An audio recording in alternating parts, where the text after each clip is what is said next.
আমাদের July August বিপ্লবের যারা নায়ক, মহানায়ক, ছাত্র, এই সাধারণ ছাত্র যারা এখন ছাত্র নেতা হয়ে গেছেন, সমন্বয়ক হয়ে গেছেন, অনেকে মন্ত্রী হয়ে গেছেন, আবার কেউ কেউ মন্ত্রী না হয়েও মন্ত্রীর মতোই তারা ক্ষমতা ভোগ করছেন। তারা একটি রাজনৈতিক দল গঠন করছেন এবং এই রাজনৈতিক দলের গঠন প্রক্রিয়া কেমন হবে, কারা থাকবে, কি থাকবে, এগুলো নিয়ে বাংলাদেশে মোরাললেস আলোচ্য। এই মুহূর্তে বাংলাদেশের যে নিষ্ঠুর বাস্তবতা, সেই নিষ্ঠুর বাস্তবতা হলো যে ছাত্রদের সম্পর্কে জুলাই, আগস্ট, সেপ্টেম্বর, অক্টোবরে যে বিশ্বাস ছিল, ভালোবাসা ছিল, তাদের সম্পর্কে মানুষের যে মর্যাদাবোধ ছিল, স্নেহ ছিল, সমর্থন ছিল, সেটি এই মুহূর্তে নানা কারণে বিতর্কের মধ্যে পড়েছে, নানা কর্মকাণ্ডের কারণে সমালোচিত হচ্ছে। এবং গত কয়েক মাসে তাদের যে ক্ষমতা ছিল, বৈভব ছিল, ইনফ্লুয়েন্স ছিল, প্রভাব ছিল, প্রতিপত্তি ছিল, এটিও এখন রীতিমতো তলানিতে পৌঁছে গেছে। আগে তারা বিশ্ববিদ্যালয় ক্যাম্পাসে বলেন, রাজু ভাস্কর্যের সামনে পেছনে বলেন, শাহবাগে বলেন, সব জায়গাতে তাদের মধ্যে যে পারস্পরিক,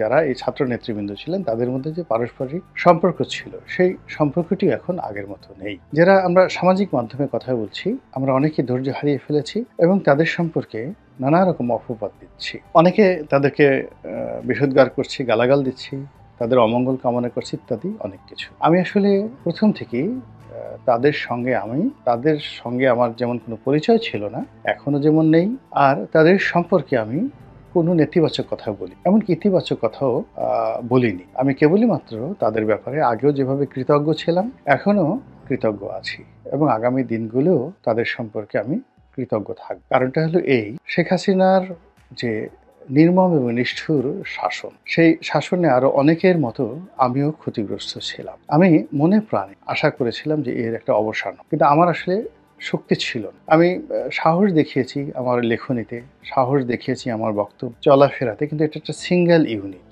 এই একক জায়গাতে থেকে যতটুকু করা সম্ভব আমি সেটা করেছি এবং আমি জানি যে আমি যদি কিয়ামত পর্যন্ত এইভাবে আমার অবস্থান থেকে সারাক্ষণ শুধু গালাগালি করি, সারাক্ষণ শুধু নেতিবাচক কথা বলি, লেখালেখি করি শেখ হাসিনার বিরুদ্ধে, তার সরকারের একটা পশমও টলবে না। কিন্তু তারপর আমি করে গেছি। তো এই করার ফলে কি হলো, আমার ব্যবসা বাণিজ্য, জীবন জীবিকা থেকে শুরু করে আমার ব্যক্তিগত নিরাপত্তা, ধনসম্পদ সব কিছুই হুমকির মুখে পড়তে পড়তে একেবারে যখন নিঃশেষ অবস্থার মধ্যে পড়ে যাচ্ছিলাম, সেটা সেই জুলাই মাসের মধ্যেই চিন্তা করেন যে জুলাই মাসের যখন শুরু হলো তখন আমি একেবারে দুরবস্থার অতলান্তে পৌঁছে গিয়েছিলাম। আমার মতো জামাতের একই অবস্থা ছিল দল হিসেবে। জামাতের আমিরও ব্যক্তি গোলাম মোল্লা রনির চাইতেও খুব খারাপ অবস্থায় ছিলেন। আমি যেখানে ছিলাম আমার চেয়ে 100 গুণ খারাপ অবস্থাতে ছিলেন। মির্জা ফখরুল ইসলাম আলমগীর, মির্জা আব্বাসের মতো মানুষ, সালাউদ্দিন আহমেদ সাহেবের মতো মানুষ, এখন যারা বিএনপির নেতৃবৃন্দ রয়েছেন তারা সবাই, রুহুল কবির রিজভী সাহেব মানুষ, আমার এই দুরবস্থা আমি যেটা বর্ণনা করলাম তার চেয়ে শত শত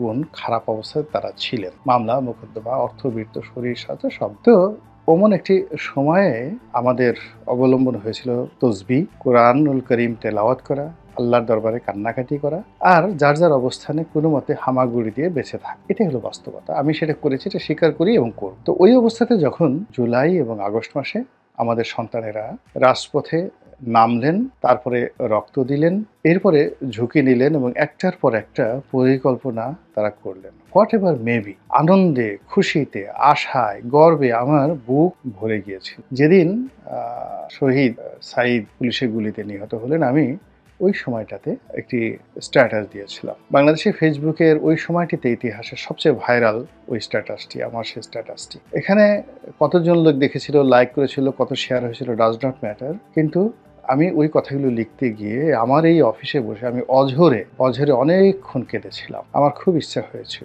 আমি যদি ওভাবে মরতে পারতাম, কিন্তু আমার ওইরকম সাহস হয়। আমি এখানে বসে কেঁদেছি, শহীদ আবু সাঈদের জন্য দোয়া করেছি এবং আমার যে প্ল্যাটফর্মগুলোতে আমি তাকে সমর্থন জানিয়েছি, কিন্তু আমি নিজে শহীদ আবু সাঈদের পাশে বা ওই ভাইদের পাশে দাঁড়াতে পারিনি। এমনকি আন্দোলন যখন একেবারে চূড়ান্ত পর্যায়ে 3 তারিখ, 4 তারিখ আগস্ট মাসের, কিংবা 5 তারিখ আমি রাজপথে ছিলাম সকাল পর্যন্ত, মানে কোনো আন্দোলনের জন্য আমি অফিসে এসেছি আমার কাজকর্মের জন্য, কিন্তু আমি আমার কাপুরুষতার জন্য, ভীরুতার জন্য হোক, যে কোনো কারণে হোক, আমি পুলিশের গুলির ভয়ে হোক, আমি কিন্তু রাজপথে ওইভাবে ছাত্রদের সাথে নামতে পারিনি, বা এটাই বাস্তব।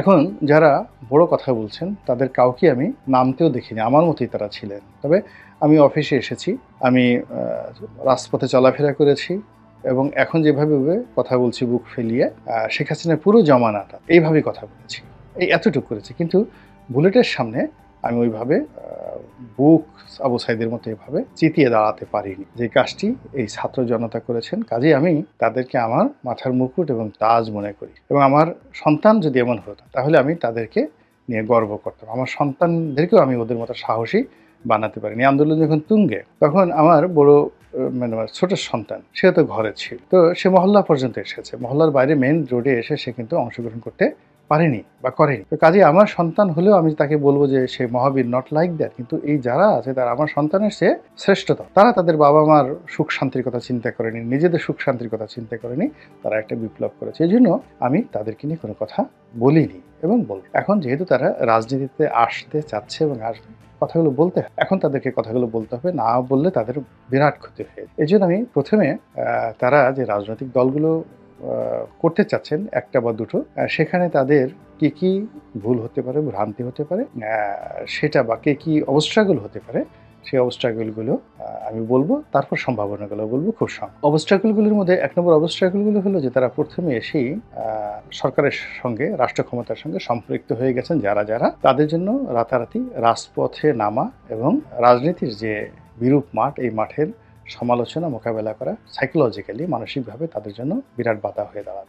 নাহিদ, আসিফ, তারপরে শেষে মাহফুজ, যারা মন্ত্রী পদমর্যাদা আছেন, কিংবা সার্জিসরা যারা বাইরে মন্ত্রী না হয়ে মন্ত্রীর মতো পর্যায়ে আছে, তারা যখনই রাজপথে আসবেন তাদেরকে জুনায়েদ সাকি, নুরু, ববি হাজ্জাজ, তারপরে বিএনপি জামাতের কথা বাদ দিলাম, ওনাদের মতো আসলে কষ্ট করতে হবে, ওনাদের মতো কষ্ট করতে হবে। সেই কষ্টটা গত 7 মাসে তাদের যে প্রিভিলেজ, এখন সরকারি কর্মকর্তারা দেখা যাচ্ছে পুলিশই নুরুকে মেরেছে বা সাকিকে বাড়ি দিয়েছে পুলিশে, কিন্তু এই সমস্ত যারা লোকজন রয়েছে তারা এখনো পুলিশের বাড়ি খাননি। তারা পুলিশের বাড়ি খেয়ে ক্ষমতায় এসেছেন, কিন্তু এখন আবার সেখান থেকে যখন এখানে চলে আসবে, এই যে একটা মানসিক দ্বন্দ্ব, এই মানসিক দ্বন্দ্বে তাদের যে শক্তিমত্তা এটা কমে যাবে। দ্বিতীয়ত তারা যে সমস্যাটা করবে সেটা হলো তাদের মধ্যে ইতিমধ্যে অনৈক্য তৈরি হয়ে গেছে এবং এটা আরও বাড়তে থাকে। অর্থাৎ কে বেশি পেলো, কে কোন পদ পেলো, এটা নিয়ে কিন্তু তারা বিপ্লবের সময় চিন্তা করেনি, তখন তাদের একটা আদর্শ ছিল। এখন তাদের সেই আদর্শের জায়গাটাতে একটা লক্ষ্য এসে গেছে, সেটা হলো রাষ্ট্র ক্ষমতা অংশগ্রহণ করতে হবে, রাজনৈতিক দল করতে হবে এবং এখানে সার্ভাইভ করতে হবে।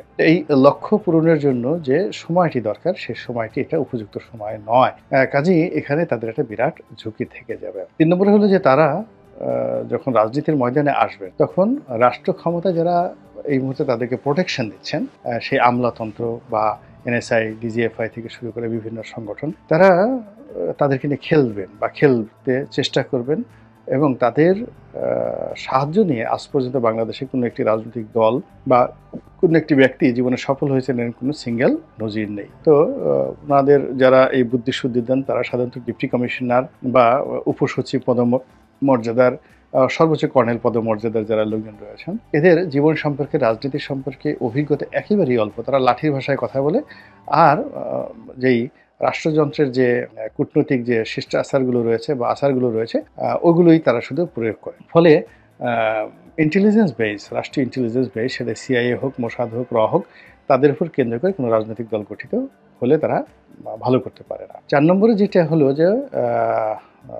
সেটা হলো যে এই যে সময় যেটি যাচ্ছে, এই সময় তাদের যারা প্রতিদ্বন্দ্বী, সেই প্রতিদ্বন্দ্বী বিএনপি, প্রতিদ্বন্দ্বী আওয়ামী লীগ এবং প্রতিদ্বন্দ্বী জামাত, যাদের তুলনায় তারা একেবারেই ছোট সামাজিকভাবে, বয়সের দিক থেকে, অভিজ্ঞতার দিক থেকে, অর্থনৈতিক দিক থেকে, এটি তাদের জন্য মারাত্মক সমস্যা হয়ে যাবে। তারপরে যে সমস্যাটা সেটা হলো যে তাদের শত্রু কিন্তু এরকম আওয়ামী লীগ, বিএনপি, মানে তাদের শত্রু, মানে প্রতিযোগী এবং তাদের শত্রু তাদের সাথে অনেক অনেক বড়।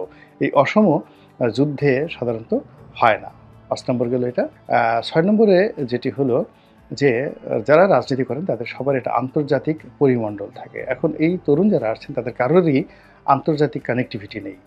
কূটনৈতিক অঙ্গনে তাদের সেই যাকে বলা হয় বাংলাদেশের রাষ্ট্রদূত পর্যায়ে হয়তো 2-4 জনের সাথে তাদের খাতির হয়ে থাকতে পারে, কিন্তু বিশ্বের ক্ষমতার কেন্দ্রগুলোতে তারা যায়নি, যেখানে বিএনপি, আওয়ামী লীগ, জামাত, বহু রাজপ্রাসাদে তারা ঘোরাফেরা করেছে। জাতীয় পার্টি, এই 4টি দল, তাদের যে ইন্টারন্যাশনাল লিঙ্কেজ রয়েছে সেই তুলনায় এদের কিছুই নেই। আর সর্বশেষ হলো যে তারা গার্ডিয়ান হিসেবে, কাস্টোডিয়ান হিসেবে এই মুহূর্তে কাউকে পাই।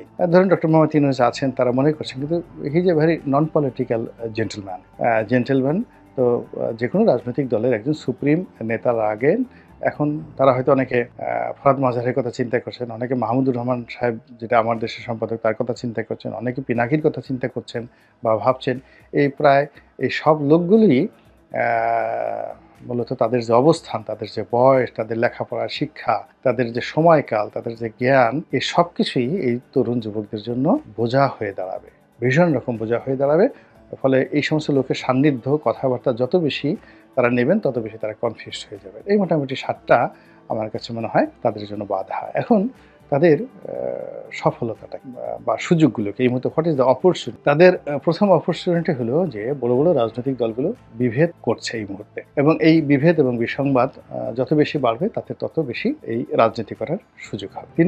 ২ নম্বর হলো যে এই তারা যে কোনো মূল্যে যদি স্থানীয় নির্বাচনটা আগে করে ফেলতে পারে, এটা তাদের জন্য একটা বিরাট সুযোগ তৈরি করে। ৩ নম্বরে যেটা আছে সেটা হলো যে নির্বাচন যত দূরবর্তী হবে এবং এটা যদি তারা কৌশলে করতে পারে, সেটা ২ বছর হোক, ৩ বছর হোক, ৫ বছর হোক, ততই তাদের সম্ভাবনা বাড়তে থাকবে এবং তাদের প্রতিপক্ষরা নামতে নামতে নামতে নামতে তাদের পর্যায়ে চলে।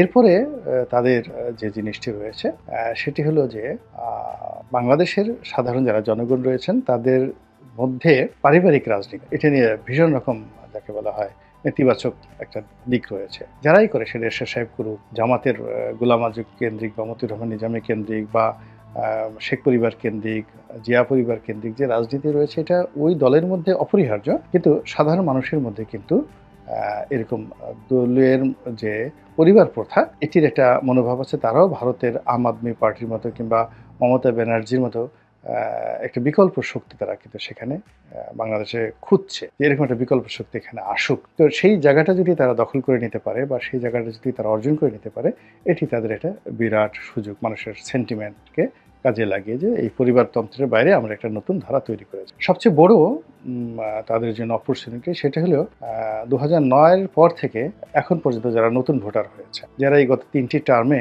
ভোট দিতে পারে, এই যারা নতুন ভোটার, এদের সংখ্যা যদি 40%-এর উপরে হয়, যারা এই ভোট দিতে পারেনি, নট লেস দ্যান 40%, আমার মনে হয় যে 40%-এর কম হবেন, এই বিশাল শ্রেণী যারা রয়েছেন তাদের মনটা ফ্রেশ আছে এবং তারা দুটো রাজনৈতিক দল বা প্রচলিত রাজনৈতিক দল সম্পর্কে তাদের ওরকম কোনো ফিলিংস নেই, হয়তো বাবা করে, চাচা করে, এইভাবে, কিন্তু তাদের ব্যক্তিগত কোনো ফিলিংস নাই। তাদের পুরো হার্ট এবং ব্রেন পলিটিক্যালি যাকে বলা হয় শূন্যতা বিরাজ করছে। এই শূন্য জায়গায় তারা যে কোনো মূল্যে যদি ঢুকে যেতে পারে, তাদের যে পলিটিক্যাল আদর্শটা, এই তরুণ সম্প্রদায় প্রথম যারা ভোট দেবে আগামী নির্বাচনে, যারা ইতিপূর্বে ভোট দেয়নি, তাদের যে পলিটিক্যাল ভ্যাকুয়াম রয়েছে, চিন্তা চেতনার যে ওপেন স্পেস রয়েছে, এই জায়গাটা যদি এরা পূর্ণ করতে পারে, এটা হবে তাদের সবচাইতে বড় যাকে বলা হয় সুযোগ। এরপরে হলো সর্বশেষ, সেটা হলো ৭ নম্বর, তাদের সুযোগ হলো তাদের বয়স। তাদের এই বয়সটি হলো যে কোনো মানুষের কাছে অবনত হওয়ার, বিনয় প্রকাশ করার উপযুক্ত একটা সময়। আমাদের যাদের বয়স হয়ে গেছে, আমরা ইচ্ছে করি সব জায়গায় যেতে পারি না, ছুটোছুটি করতে পারি না, সবার সঙ্গে গণসংযোগ করতে পারি না, সবার পা ধরে আমরা সালাম করতে পারি না, এবং আমরা এটা করিও না।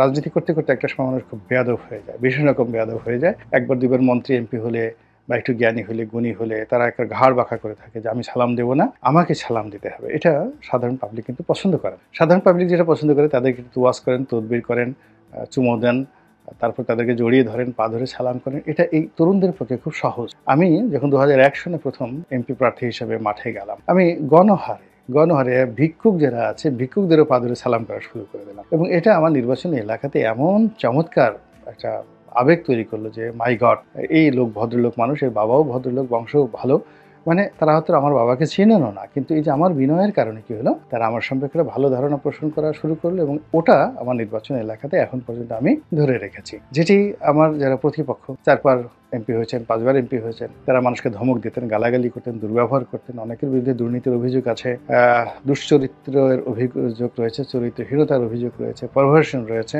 বিকৃত রুচির যে অভিযোগ সেগুলো রয়েছে। এগুলো যারা দীর্ঘকাল থাকে রাজনীতিতে, তাদের কম বেশি এই অভিযোগগুলো থাকে, কিন্তু এই তরুণরা, তাদের এই জিনিসগুলো নেই। ফলে একটা সুন্দর আবহমান বাংলার একটা পোশাক, যেমন অনেক তরুণদের আমি দেখি ওরা সেই প্যান্ট শার্ট পরে, কিন্তু প্যান্ট শার্টের পরিবর্তে আমাদের দেশের রাজনীতিবিদরা পাঞ্জাবি, পাজামা, এই জিনিসগুলোকে খুব বেশি পছন্দ করে একজন লোকের সঙ্গে কুলাকুলি করা, সালাম করা, বিশেষ করে মহিলাদেরকে সম্মান করে তারা ভীষণ রকম মনে রাখে এবং অনেক সময় একদম গোপনে দেখা যাচ্ছে যে স্বামী কট্টর জামাতের কিংবা কট্টর আওয়ামী লীগের, কট্টর বিএনপির, কিন্তু তার যে স্ত্রী বা তার সন্তানেরা, কন্যা সন্তানেরা, তারা দেখা গেল যে এরকম তরুণ কোনো প্রার্থীকে ভোট দিয়ে দেয়। এটা হলো ভোটের মাঠে। তো এই যে মানে বিনয়ের মাধ্যমে, ভদ্রতার মাধ্যমে এবং জনসংযোগের মাধ্যমে মানুষের মন জয় করার যে সুযোগ তাদের রয়েছে, এটি তার প্রতিদ্বন্দ্বীদের নেই। তো এইরকম ভাবে যদি তারা কাজ করেন, হয়তো তারা সফল হলেও হতে পারে। আল্লাহ যাই করেন আমাদের কল্যাণের জন্য করেন, এই দোয়া করছি।